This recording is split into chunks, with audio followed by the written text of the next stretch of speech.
4টায় ঘুম থেকে উঠে শাড়ি পরে সাজগোজ করে ঘুরতে বের হওয়া কিন্তু চারটিখানি কথা নয়, কিন্তু আমি আজকে এই কাজটা করেছি।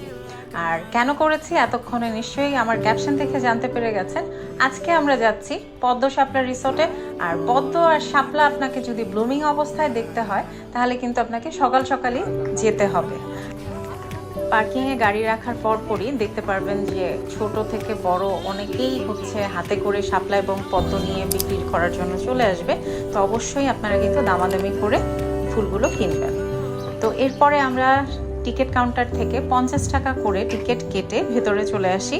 তো এখানে বিলের উপর দিয়ে একটা ছোট্ট কাঠের ব্রিজ করা আছে, সেই ব্রিজ দিয়ে হেঁটে আমরা ভেতরে চলে যাব। এখন এই ব্রিজটা পেরোলেই সামনেই পদ্ম শাপলা রিসোর্টের একটা ছোট হোটেল আছে, আপনারা চাইলে এখানে খাওয়া দাওয়া করে নিতে পারেন। এখন আমরা হাঁটতে হাঁটতে চলে এসেছি পদ্ম শাপলা রিসোর্টের যে পদ্ম শাপলা বিল, সেটার ঠিক কাছেই।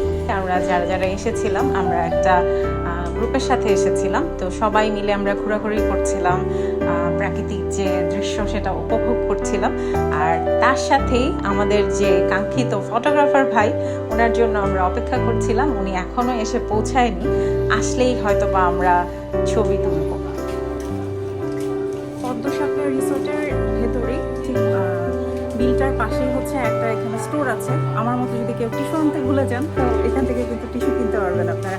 আর বিভিন্ন স্ন্যাক্সও আছে দেখছি, তো এদিকে আসলে আপনারা টুকটাক স্ন্যাক্স এই দোকানটাতে পেয়ে যাবেন। পদ্ম শাপলা বিলের আশেপাশে বেশ কয়েকটা দোলনা দেখতে পাবেন আপনারা। তো অবশ্যই কিন্তু এই দোলনাগুলোতে দোল খেতে আর সুন্দর সুন্দর পিকচার তুলতে কিন্তু ভুলবেন না।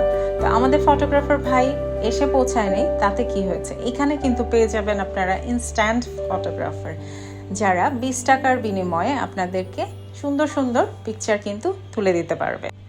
আর এখানে বোট রাইডের জন্য আপনাকে গুনতে হবে 300 টাকা। 300 টাকার বিনিময়ে 40 থেকে 1 ঘন্টা রাইড পাবেন আপনারা।